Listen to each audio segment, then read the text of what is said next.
ಹೆಬ್ಬಾಳ್ ಇಲ್ಲೇ ಗುಲ್ಬರ್ಗ ಇರ್ತೀವಿ. ಒಂದು 15 ಎಕರೆ ತೊಗರಿ ಹಾಕಿದೇವ್ರಿ. ಉಳ್ದಿದ್ 10 ಎಕರೆ ರೀ ಜೋಳ ಕಿಟ್ಟಿದ್ವಿ. ಜೋಳ ಹಾಕಿರಿ. ಒಂದ್ 5 ಎಕರೆ ಹೆಸರು ಹಾಕಿದೇವ್ ಅದ್ರಾಗ. ಕೂಬಾ ಸೆಲ್ ಕಂಡೀಷನರ್ ರೀ ನಮ್ದೇ ಗೊಬ್ಬರ ಹಾಕಿರಿ. ಎಲ್ಲ ಒಳ್ಳೇದು ಚಲೋ ಅನ್ಸರ್.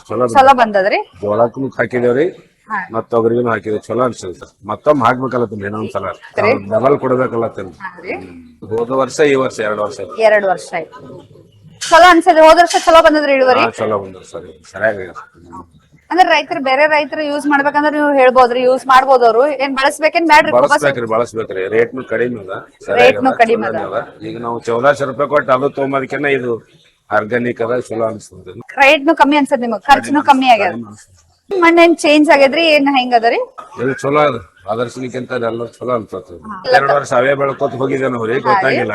ಈ ವರ್ಷ ಏನದ ಅಂದ್ರ ಸ್ವಲ್ಪ ನಮ್ ಚೇಂಜ್ ಅನ್ಸ್ಲತ್ತರಿ. ಚೇಂಜ್ ಅನ್ಸ್ಲತ್ತದ್ರಿ. ಒಂದ್ ಈಗ ಮುಂದ್ ಇದೇ ಹಾಕೋತ ಹೋದ್ರೆ ಉತ್ತಮ ಅನಿಸ್ತದ ನಮ್ಗ ಅನಿಸ್ತದ.